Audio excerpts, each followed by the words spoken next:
예, 김대기 선생입니다. 고전 3문 구강 설명 시작합니다. 오랜만에 좀 말랑말랑한 글이 나왔네요. 전우치전 워낙에 쉬워서 아마 이 강의를 누가 들을까 싶습니다만 어쨌든 약속한 일이니까 차근차근 순서대로 가보도록 하겠습니다. 우선 항상 그랬던 것처럼 해제부터 먼저 보시고 시작하겠습니다. 이 작품은 실존 인물이었던 전우치를 주인공으로 한 고전 소설이다. 하나만한 얘기해놨고요. 서사 구조 면에서 일대기적 구성 방식에서 많이 벗어나서 일단 요거는 좀 보셔야 되겠네요. 서사 구조를 이야기합니다. 이 글의 구조가 어떻게 만들어지냐면 일대기적 구성 방식이 아니라는 거죠. 일대기라고 하는 것은 우리 공방전 할 때 본 적이 있습니다. 언제 태어나서 어떤 일을 하다가 언제 죽었다. 인물의 출생부터 사망까지의 이야기를 모두 한 번에 쭉 이어서 해주는 것을 일대기적 구성이라고 부르는데 이 글은 전우치 전의 형식을 취하고 있지만 일대기적 구성이 아니라는 겁니다. 기억해 두시고요. 다시 보겠습니다. 일대기적 구성 방식에서 많이 벗어나서 전우치가 도수를 부리며 일으킨 사건과 행적들을 사파적으로 나열하고 있다. 이걸 기억해놔야 되겠네요.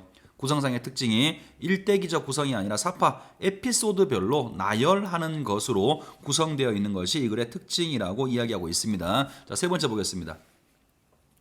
온갖 도술로 악한 벼슬 아치나 타락한 중에게 벌을 주고 임금과 조정을 희롱하는 한편 어려움에 처한 백성들을 도와주는 것이 홍길동전과 매우 유사하다. 그래서 홍길동전의 아류작으로 평가받는 글입니다. 사실은 문학적인 가치에서는 홍길동전과 비교하면 비교가 안 되는 글이죠.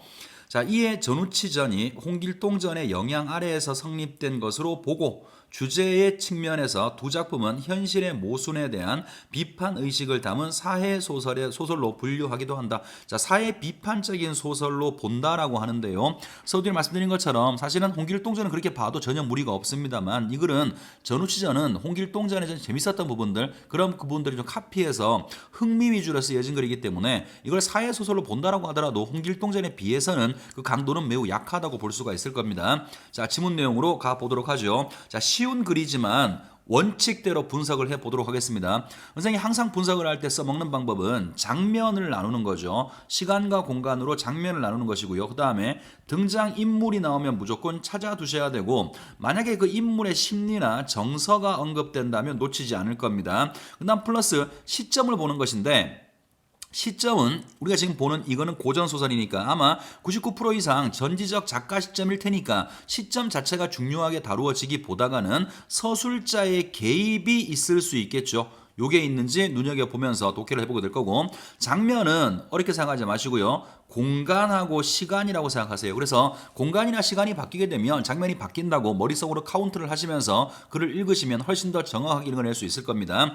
자, 읽어보겠습니다. 여자가 일단 등장인물 맥락 없이 첫 번째 여자가 등장합니다. 여자가 정신을 차리자 까닭을 물으니 아마 이 여자가 자살을 시도한 것 같아요. 그래서 전우치가 구해준 다음에 이유를 물었어요. 그 여자가 말하기를 아까 지나가던 중은 남편이 살았을 때 친하게 지내던 자라 첩이 일찍이 홀로 된 후에 수절하며 지냈는데 오늘은 남편이 돌아가신 날이라 그 중놈이 와서 달래면서 말하기를 우리 절에 가서 제사를 올리자며 같이 가기를 간청하였는데 믿어 의심치 않고 따라갔더라. 그런데 그놈이 엉큼한 마음으로 이곳에 와서 나를 겁탈하여 절개를 깨트리니 살아서 쓸데없기로 자결하고자 한 것이라. 이런 이유 때문에 자결하려고 했던 여자 하나를 구해주게 됩니다. 그럼 이 얘기를 통해서 중이라고 하는 나쁜 놈 하나를 발견하게 된 거죠. 다음으로 갑니다. 우치는 그 여자를 위로하여 제 집으로 보내고 다시 산에 올라가니 큰 암자가 있고 드디어 이제 첫 번째 이야기 진짜 이야기가 시작되네요. 암자 장소가 나왔습니다.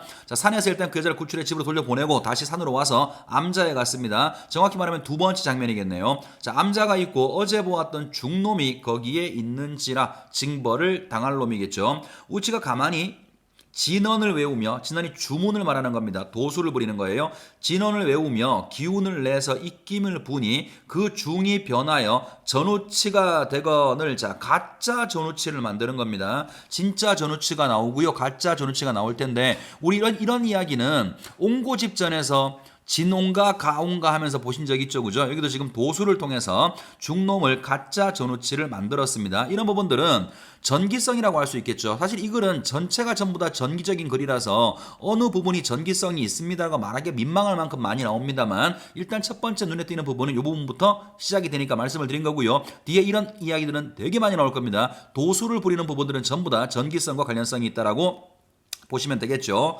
자, 다시 보겠습니다. 그 절에 그냥 머물며 동정을 살피고 있는데 마침 포도청에서 기찰이 왔다가 그 중놈을 보고 전우치로 여기고 급히 태수에게 고하되. 자, 이때 나라에서 전우치를 잡고 있었는데 그 절에서 우연히 관아에서 나온 사람이 전우치를 발견을 한 거죠. 자, 이런 것들은 우연성이죠. 중학교 때 배웠을 겁니다. 고전 소설이 보여주는 두 가지 특징을 봤어요. 전기성을 하나 봤고요. 또 우연성도 봤습니다. 자, 그래서 태수가 크게 기뻐하며 병사들을 보내 그 중놈을 잡아서 결박하여서 서울로 올려 보내니. 그러니까 그 겉으로는 전우치지만 사실은 중놈인 거죠, 그죠? 전우치가 도수를 부려서 전우치의 모습으로 바꿔놓은 놈이 전우치를 대신해서 서울로 잡혀가게 됩니다. 그리고 그 다음부터는 이제 서울에서의 이야기가 펼쳐질 거예요. 다음 장면이 시작됩니다.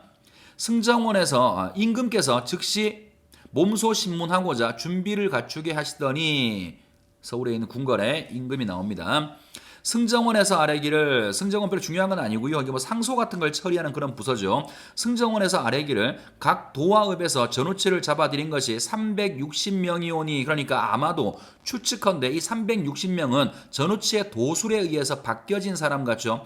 전우치가 앞에서 이 장면에서 중놈을 징벌할 때를 보면 아마도 어떤 벌을 받아야 될 놈들, 악행을 일삼은 놈들을 자기의 모습으로 바꿔서 서울로 압송을 시켰는데, 이렇게 조선 팔도에 이렇게 많은 놈들이 악행을 저질렀다는 사실도 우리가 알 수가 있는 거죠. 자, 이것은 분명히 전우치의 요술인가 하나이다. 임금께서 크게 진노하사 어떻게 처리할지 생각지 못하는데, 도승지는 지금으로 치면 비서실장 비슷한 거예요. 대통령 비서실장, 임금 가장 곁에서 모시는 사람이죠. 자, 왕연이가 아래어 말하기를 전우치의 하수를 예측하기가 어렵사오니, 전우치의 환수를 예측하기가 어렵습니다. 이번에는 그럴 염려가 있사오니 진짜 가짜를 가리지 말고 모두 다 베어버리는 것이 좋겠습니다. 자, 이런 것들이 사실은 지배층의 행포라고 볼 수 있죠. 누가 진짜인지 가짜인지, 누가 진짜 범인인지 아닌지 따져보지 않아요. 그냥 자기들이 편한 대로 일단 무조건 죽이고 보자라고 한 겁니다. 자, 임금께서 이 말이 옳다고 여겨 십자가에 자리하신 후에 모든 전우치를 잡아들여서 차례로 베고 있는데 그중 한 사람이 나아가. 자, 계속 지금 한 명씩 죽이고 있는데 그 죽이는 놈들 중에 가짜 전우치 중에 한 사람이 나아가서 아뢰기를 신은 전우치가 아니라 도승지 왕연이로소이다. 금방 다 베자고 했던 사람, 이 사람도 아마 전우치가 금방 이 자리에 있다가 어딘가 숨어 있다가 도술을 부려서 이 사람을 가짜 전우치로 만든 모양입니다. 그 다음 잘 보세요. 임금께서 보시니 분명히 왕연이라. 자, 임금이 보니까 왕연이가 맞아. 그런데 좌우 신하들에게는, 신하들이 보니까 신하들에게 물으시니 신하들이 대답하여 말하기를 이는 전우치로소이다. 그러니까 도술에 걸린 거죠. 다른 사람이 볼 때는 전우치인데 임금 눈에는 걔가 이제 왕연이로 보인 겁니다. 자, 그 다음 부분. 이 임금께서 탄식하여 말하기를 국운이 불행하여 요괴가, 요게 누구겠어요? 전우치를 말하는 거겠죠. 전우치가 이처럼 장난을 하니 종사를 어찌 보전하겠는가. 역적 하나를 죽이려고 죄 없는 신하와 억울한 백성 수없이 죽이겠구나 하면서 지금 죽이는 일을 멈춘 모양이죠. 하시고 신문을 그치니라. 여기까지가 이제 또 한 단락이 나온 거고요. 자, 그 다음 부분. 우치는 구름 속에서 요술을 행하여 몸을 왕연이로 바꾸고. 이번에는 또 이 왕연이가, 바뀌어진 왕연이가 가짜 왕연인 거죠. 진짜는 전우치가 왕연이로 바꾸고 걸문을 나오니. 하인들이 마부와 말을 대령하였다가 매시어서 왕연이의 집으로 돌아가더라. 이제 궁궐에서 다시 장소가 바뀌어서 왕연이의 집으로 갑니다. 자, 우치가 바로 내당으로 들어가서 왕연이의 집 중에서 아내가 있는 방이 내당이죠. 내당으로 들어가서 왕연이의 부인과 말을 주고 받았는데 집안 사람 누구도 전우치인 줄 전혀 알지 못하더라. 이때 진짜 왕연이가 걸에서 나와. 이건 진짜 왕연입니다. 이제 죽을 뻔하다가 걸에서 나와서 하인을 찾았으나 아무도 없는지라 이상하게 여겨서 동료의 말을 빌려 타고 집에 돌아오니 하인들이 문 앞에 있으니 왕연이가 크게 화를 내면서 집에 와 있는 까닭을 물은즉 하인들이 말하기를 소인들이 아까 상공을 모셔왔거늘 이 상공이 누구겠어요? 가짜 왕연이 전우치를 말하는 거죠. 상공을 모셔 왔sap건을 어찌 또 상공이 또 계십니까? 하고 얼굴을 찬찬히 살펴보았는데 왕연이가 이상하게 여겨 내당으로 들어가 보니 시비들이 손뼉을 치며 말하기를 자 손뼉을 쳐요. 시비는 종들이죠. 손뼉을 치는 것은 보통은 뭐 기뻐서 치는 것이겠지만 여기서는 그게 아니라 놀라움이겠죠. 분명히 지금 저 방 안에 왕연이가 있는데 다시 왕연이가 밖에 또 나왔으니까 놀라운 마음에 놀라면서 말하기를 이 어찌된 일인가? 아까 우리 상공이 나와 계시었는데 이 어찌된 일인가 하며 짓거리는지라 왕연이가 아무것도 모르고 자 이제 왜 이렇게 종놈들이 호들갑을 떠는지 왕연이 알지 못하는 거죠. 아직은 침실로 들어가니 과연 다른 왕연이가 부인과 이야기를 나누고 있거늘 왕연이가 크게 화를 내면서 꾸짖어 말하기를 너는 어떤 놈이기에 감히 사대부 집에 들어와서 내 부인과 말을 주고받고 있느냐 하고 종들에게 호령하여서 저놈을 빨리 결박하라. 이에 우치가 말하기를 웬 놈이 내 얼굴을 하고 내 당에 들어와서 부인을 겁탈하려고 하니 이런 변이 어디 있느냐 하고 하인들에게 호령하되 빨리 몰아내쳐라. 자, 진짜와 가짜의 싸움이 시작되는 거죠. 아까 얼핏 말씀드렸던 것처럼 옹고집전에서 우리가 이런 모티브를 본 적이 있습니다. 아마 하인들은 누가 진짜인지도 모르고 하인들만 죽어나는 거지 뭐. 자, 그 다음에 자, 하니 하인들이 이 거동을 보고 누가 까마귀의 암수를 구분할 수 있다고 말하겠는가 이런 걸 보고 누가 이렇게 할 수 있겠는가 이런 것은 서술자의 개입이죠. 서술자의 목소리가 한 부분이 드러났습니다. 어찌할 바는 모르는데 우치가 도리어 호령하여 말하기를 내 천하에 들으니 요물은 사람의 형상을 오래 쓰지 못한다고 하더라. 우치가 왕연이를 향해서 물을 뿜고 주사를 내어서 바르니 왕연이가 변하여 구미호가 되었어. 자, 다시 또 도수를 부려서 왕연이를 구미호를 만듭니다. 노복들이 그제서야 칼과 몽둥이를 들고 달려들어서 쳐 죽이려고 하거늘 우치가 이를 말려서 말하기를 이 일은 큰 변고이니 나라에 고하여 처치할 것임에 사실은 거짓말이죠. 나라의 고함에 처치한다는 것은 거짓말이고요. 사실 실제 의도는 저 왕연이를 그냥 꾸짖기만 할 거야. 죽이지 않을 것이기 때문에 지금 종놈들이 죽이려고 하니까 이렇게 왕연이를 구하기 위해서 거짓말을 한 모양입니다. 자, 그때까지 단단히 동여매서 방 안에 가두고 잘 지키라. 이에 노복들이 명령을 듣고 왕연이를 결박하여 가두니라. 왕연이는 뜻하지 않은 변고를 당했으나 말을 하면 여우의 소리가 나고 정신이 아득하여서 그저 눈물만 흘리고 누워 있는데 겉은 짐승의 모양이나 속은 사람이었다. 당연하겠죠. 우치가 생각하되 며칠 더 속이면 살지 못하리라 하고 그날 밤 사경의 깊은 밤에 왕연이에게 가서 말하기를 네가 나와 원수진 일이 없는데 나를 죽이려고 나라에 공을 세우려고 하니 내게 먼저 너를 죽여서 한을 씻으려고 하되 내 평생에 살생하지 않기로 마음을 먹었기에 너를 용서하니 너는 마땅히 다시는 이런 행실을 하지 말라. 자, 왜 이런 벌을 내리는지 이야기를 하고 꾸짖고 있습니다. 우치가 진언을 외우니 도로 왕연이가 된지라. 왕연이는 그제서야 우치의 요술로 그리 된 줄 알고 두려워하며 말하기를 전공의 높은 제주. 자, 이제는 또 그놈이라고 부르지 않고요. 전공이라고 높여서 부르죠. 자, 전공의 전우치님의 높은 재주를 모르고 그릇 죄를 범하였노라 하고 왕연이가 수없이 감사 인사를 하니 우치가 다시 당부하되 너를 구하고 내가 돌아간 후에 집안이 시끄러울 것이다. 이렇게 하여라 하고는 남섭으로 가니라. 자, 미래의 일까지 다 준비를 시켜주는 거죠. 자, 내용은 읽어드렸습니다만 좀 민망할 만큼 쉽습니다. 그냥 초등학생 애들 전래동 같은 데 나와도 저는 이상하지 않을 정도의 수준의 지문입니다. 그러니까 왜 자꾸 이런 얘기 하냐면 이따위 수준의 지문을 읽고 니들이 잘한다고 오해하지 말라고. 이런 것들은 아주 기본의 기본을 묻고 있는 거예요. 여러분들이 시험장에서 만나게 될 지문은 이런 것들보다 분명히 난도가 높을 텐데 그러면 처음부터 그런 걸 공부하지 왜 이런 걸 보느냐. 기본적인 부분에서 뭐를 판단해야 될지 알아야 어려운 걸 풀 거 아니겠어요. 그러니까 수없이 말하지만 겸손하게 공부하셔야 돼요. 그리고 지금 지문을 봤죠, 그죠? 문제를 풀기 전에 이런 지문이라면 어떤 것들이 문제화될까를 미리 한번 예상해 보세요. 그리고 문제를 풀어보면 여러 번 예상이 맞는 부분도 있고 다른 부분도 있겠죠. 그런 식으로 해서 유형들을 정리해 나가는 겁니다. 자, 문제 풀어볼게요. 문제도 굉장히 쉽습니다. 자, 일단 1번부터 산, 걸, 내당을 중심으로 윗글을 이해한 내용이다. 가장 적절한 거 사실일치 문제죠. 1번 산에서 우치는 중을 응징한 일로 인해 우치는 걸로 잡혀갔다. 그래서 우치가 잡혀간 게 아니죠. 그죠? 중이 우치를 대신해 잡혀간 겁니다. 산에서 태수에게 잡힌 우치가 걸에서 한 행위로 임금이 난감해한다. 자, 산에서 태수에게 잡힌 우치가 무슨 소리예요? 중이 잡혀간 것이고 몰래 숨어있던 우치가 도수를 부리는 바람에 임금이 난감해한 건 맞습니다만 잡혀간 건 우치가 아닙니다. 3번 걸에서 왕연희가 임금에게 한 말은 우치가 원한을 품는 계획이 그래 제일 마지막에 나왔죠. 난 너한테 죄를 진 게 없는데 왜 나를 죽이려고 하느냐. 그래서 한이 생겼다라고 그래 마지막 부분에서 이야기했습니다. 답은 3번. 4번 걸에서 달아난 우치를 사로잡기 위해서 달아났어요. 무슨 소리야. 그 다음에 5번 내당에서 우치는 왕연희의 계략에 휘말려 있다는 거 나오지 않습니다. 답은 누가 봐도 3번이죠. 넘어갑니다. 2번 기업과 미음에 대해 이해한 내용이다. 적절하지 않은 것을 골라봐라. 자, 일단 1번부터 봅니다. 오늘은 남편이 그 여자의 말이죠.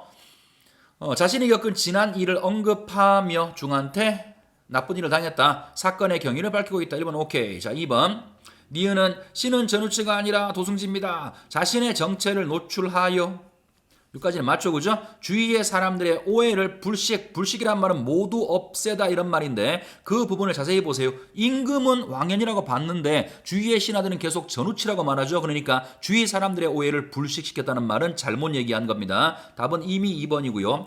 3번은 역적 하나를 죽이려고 이 부분 자신이 겪는 상황의 심각성과 문제 해결에 어려움을 토로하고 있어 역적 하나를 잡으려고 온 백성을 다 죽이게 되었구나. 뭔가 심각한 문제 상황에 봉착해 있다고 고백하고 있죠. 자, 4번 갑니다. 4번은 소인들이 아까 종이 하는 말 자신들 앞에 펼쳐지고 있는 상황에 대해서 의아함을 드러내고 있어. 분명히 내가 상공 모시고 왔는데 또 나타났으니까 의아함 맞겠죠. 자, 마지막 5번입니다. 내 전에 드리니 요물은 이 부분 자신의 본 모습이 탄로나지 않도록 하기 위해서 자기가 가짜 왕연희임을 탄로나지 않기 위해서 계책을 쓴 거죠. 가짜는 오래가지 못한다 모습이 이렇게 말하면서 진짜 왕연희를 구미호로 바꿔버린 겁니다. 다 문제 없고요. 3번 보기를 바탕으로 윗글을 감상했다. 적절치 않은 것을 골라봐라. 자, 보기 보겠습니다. 전우치전에서 전우치는 어려움에 빠진 백성들을 돕기 위해서 악한 세력들을 징벌하고 지배층에 맞서는 체제 저항적 영웅. 자, 인물의 캐릭터죠. 체제에 저항하는 영웅이면서 동시에 충효의 이념을 지키는 체제 수능적 영웅이기도 하다. 전우치는 영웅적 과업을 수행하는 과정에서 변실술, 분실술과 같은 다양한 도수를 사용한다. 이러한 도술은 다양한 인물들의 갈등과 맞물려 있고 갈등이 첨예할수록 강화되는 경향을 보이는데 일상의 평범한 존재는 할 수가 없는 일을 주인공이 행할 수 있게 해줌으로써 독자들에게 대리 만족을 제공한다. 자, 보기에서 어떤 정보를 주고 있습니까? 전우치의 캐릭터 체제 저항적, 체제 수능적 영웅이고 전우치가 사용하는 도술은 이러이러한 기능이 있다. 보기 우습게 보이지만 항상 정확히 읽도록 노력을 하셔야 됩니다. 자, 옳지 않은 거 찾아볼게요. 1번 중이 변하여 전우치가 된 장면에서 전우치가 사용한 도술은 악한 세력을 악한 세력 중을 징벌하는 영웅적 가업을 수행하는 데 쓰인 것이다. 1번 문제 없죠. 2번 각 도읍에서 전우치를 잡아들인 것이 360명이나 되어 지배층이 겪는 혼란과 곤경에서 도술이 체제 저항의 수단으로 쓰이고 있다. 지배층한테 뭔가 골탕을 먹이고 저항하는 건 전부 다 체제 저항적이고 전우치가 아닌 사람들을 전우치를 만들었으니까 도술을 사용한 건 맞겠죠. 2번도 전혀 문제가 없습니다. 3번 요괴가 이처럼 장난하니 종사를 어찌 보존하겠는가라는 임금의 말에서